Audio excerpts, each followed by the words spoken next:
오늘 우리가 함께 나눌 말씀은 스가랴 8장의 말씀입니다. 스가랴 8장은 하나님께서 이스라엘에 대해서 회복하시겠다는 미래의 약속으로 가득 차 있습니다. 그렇기 때문에 우리는 여기서 하나님께서 어떤 것을 말씀하시고 어떤 것을 원하느냐, 그랬을 때 어떤 결과가 나타나느냐, 이런 것을 우리가 잘 살펴보면 좋을 것 같습니다. 2절에 보니까 하나님께서 시온을 위해서 크게 질투한다라고 말씀하시죠. 그러므로 인해서 3절에 보니까 여호와가 이같이 말하노라 내가 시온의 도로와 예루살렘 가운데 거하리니 하나님께서 어, 이들과 함께 하시겠다라고 하시죠. 우리가 잘 생각해 보시면 하나님께서는 언제나 우리와 함께 하기를 원하셨던 분임을 알 수 있잖아요. 특별히 출애굽하고 난 이후에 이스라엘 공동체와 함께 광야 가운데 성막을 중심으로 하셔서 항상 하나님께서 그들과 함께 하시고 그들을 인도하셨던 것. 그래서 광야 40년 생활이 하나님의 이끄심을 통하여서 낮에는 구름 기둥, 밤에는 불 기둥으로 인해서 항상 그 하나님의 인도하심과 보호하심 가운데 거했던 것을 생각해 볼 때, 이제 하나님께서 예루살렘 택하신 하나님의 거룩한 성산에 거하시겠다라고 말씀하시는 것은 이들이 하나님의 인도와 보호하심 가운데 있기 때문에 더 이상 외부의 어떤 적들에 의해서 침략당하거나 또는 그걸 위해서 파괴당하거나 멸망당한 일은 없어진다라고 말씀하시죠. 그래서 3절에 보니까 예루살렘은 진리의 성읍이라 이렇게 말씀하시고 여호와의 산은 성산이다. 거룩한 성산, 거룩한 산이 된다고 말씀하십니다. 그 결과 이제 4절에 보니까 예루살렘 길거리에도 그다음에 5절에 그 성읍 거리에도 하면서 사람들이 가득하게 되어지는 일이 나타나죠.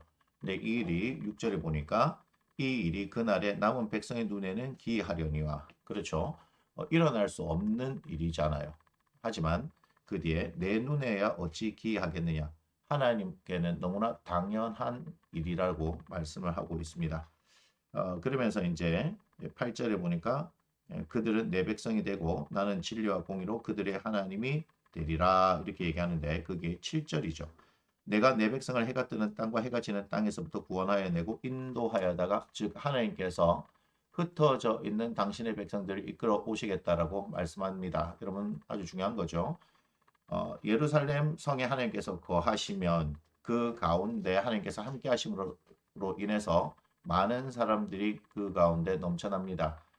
우리가 성읍이 파괴되어졌을 때 그곳에는 사람이 사라진다는 것을 우리가 지금까지 봐와서 알잖아요. 그러니까 그 반대 현상이죠. 사람들이 넘쳐나게 되고 또한 하나님께서는 포로로 이끌려간 전 세계에 흩어져 있는 당신의 백성들을 끌어 모으시겠다라고 하시는 말씀을 우리가 잘 들어봐야 할 것 같습니다. 자, 9절에는 아주 중요한 말씀이 나옵니다. 우리가 스가랴서는 성전 건축과 관련되어 있다라고 말씀하시는데 우리가 9절에 그 이야기가 나옵니다. 여호와의 집 곧 성전을 건축하려고 그 지제들 쌓던 날에 있었던 선지자의 입의 말을 이날에 듣는 너희는 손을 경고히 할지어다 이렇게 말씀하시죠. 그러니까 학계 선지자를 통하여서 하나님의 성전을 다시 건축하라 하는 말씀이 떨어졌잖아요. 그럴 때 이 성전 건축을 통해서 하나님께서는 변화시키겠다라고 하시는 하나님의 의도가 있는 것이죠. 그 하나님께서 변화시키는 역사에 대한 그 확신, 하나님께서 그렇게 하시겠다고 하는 그 하나님의 의지가 백성들을 견고하게 해준다는 거죠. 그러니까 하나님께서 이 일을 시작하신다는 것을 선지자를 통해서 듣게 되어지니까 그 말씀을 듣고 아하 그들이 불안과 그 염려 가운데 있는 삶이 아니라 그것을 통하여서 하나님을 신뢰하게 되고 그들의 삶이 견고해지게 되어진다 하는 것을 우리가 알 수 있습니다. 이제 그러므로 인하여서 어떻게 되어지죠?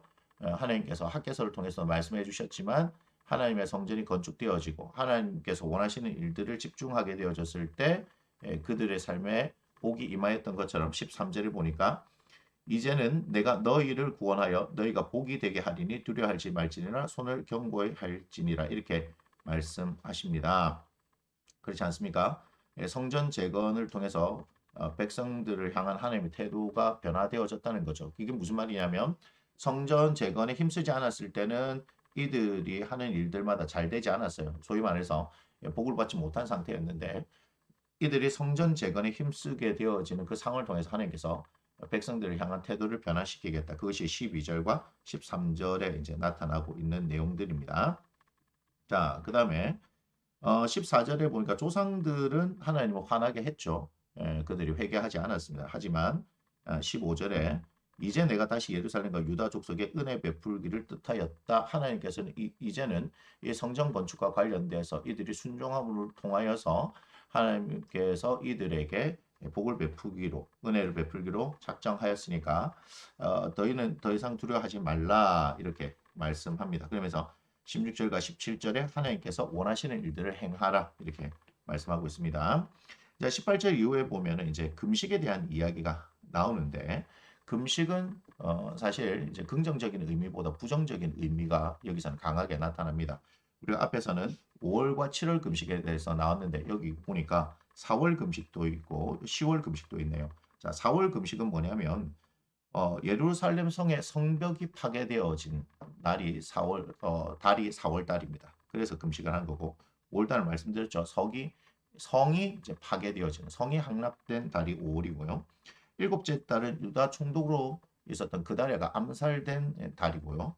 10월 달에는 성이 이게 포위된 달이 10월 달입니다. 그래서 그때를 기념해서 이들이 뭐 금식을 했다. 그래서 이들의 금식이 정말 하나님을 향한 진정한 마음을 드리는 그런 금식이냐 아니면 그저 형식적이냐 하는 것은 우리가 앞에서 봐서 말씀을 나눴잖아요.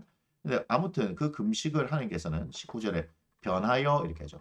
변하여 기쁨과 즐거움과 희락의 절기들이 되린 오직 너희는 진리와 화평을 사랑할지니라. 다시 말하면 4월, 5월, 7월, 10월의 금식들은 예루살렘 성과 또한 그 성전의 파괴와 관련된 즉 이스라엘의 멸망과 관련된 거잖아요. 그러니까 그들에게는 슬픔이지만 하나님께서 이들과 함께 하심으로 말미암아서 그 슬픔을 변화해서 기쁨과 즐거움이 되게 하신다라고 말씀하시는데 그 뒤에 이런 말씀이 붙었어요. 오직 너희는 진리와 화평을 사랑할지니라. 즉 하나님께서 원하시는 것을 행하라 이렇게 말씀합니다.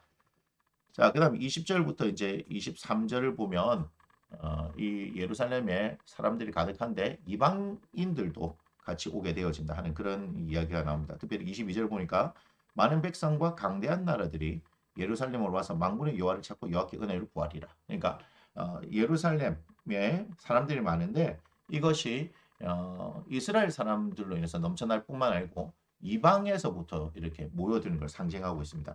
그래서 23절을 보니까 그날에는 말이 다른 이방 백성 10명이 유다 사람 하나의 옷자락을 잡을 것이라. 그러면 이제 비율 자체는요. 1대 10 이렇게 되니까 어마어마하게 오게 되어지죠. 그러면서 자꾸 말하기를 하나님이 너희와 함께 하심을 들었나니 우리가 너희와 함께 가려 하노라 이렇게 얘기합니다.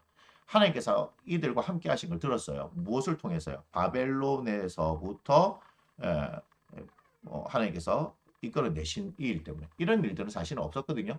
멸망한 나라가 다시 세워지는 일도 없지만 포로로 끌려간 나라가 다시금 세워지는 일도 없죠. 그러니까 이것은 분명히 하나님께서 하신 일이 분명하기 때문에 그러한 놀라운 일들이 이방에도 퍼졌기 때문에 그들이 하나님을 경외하게 되어지고 하나님 앞으로 나온다 하는 그런 이야기로 해석할 수 있는데 이 23절은 사도행전 2장 오순절 사건을 통해서 성취되었다고 이제 또한 해석이 가능합니다. 자, 그러면 8장의 말씀 우리가 가만히 보면서 하나님께서 그들과 함께함을 통해서 그들의 화가 변화해서 이제 복이 되어지는 그런 상황들을 볼 수 있는데 그렇게 되려면 우리가 무엇을 생각해야 되냐 이게 중요한 겁니다. 하나님의 의도와 하나님의 의지대로 이 일들을 행하셨지만 요 스가랴서에서는 뭐가 중심이냐면 성전 재건이라는 것이 중심이잖아요. 즉 하나님께서 원하시는 뜻이 있죠. 그죠? 하나님께서 선지자를 통하여서 주신 말씀이 있어요. 거기에 순종을 하는 것. 즉 우리 하나님께서 원하시는 일들을 우리가 알고 그 뜻대로 순종하게 되어지면 그 가운데 하나님께서 함께 하시고 그걸 통해서 우리에게 복을 주신다는 것. 그럼 우리가 하루를 살아가면서 하나님께서 나를 향한 뜻이 무엇인지를 잘 캐치하는 게 중요하겠죠. 하나님께서 나를 향한 분명한 뜻이 있어요. 그럼 그 뜻대로 내가 순종해서 살아간다면 내 삶은 하나님의 은혜로 가득하게 될 것이라는 것을 알 수 있습니다. 스가랴 8장의 말씀 여기서 마치도록 하겠습니다.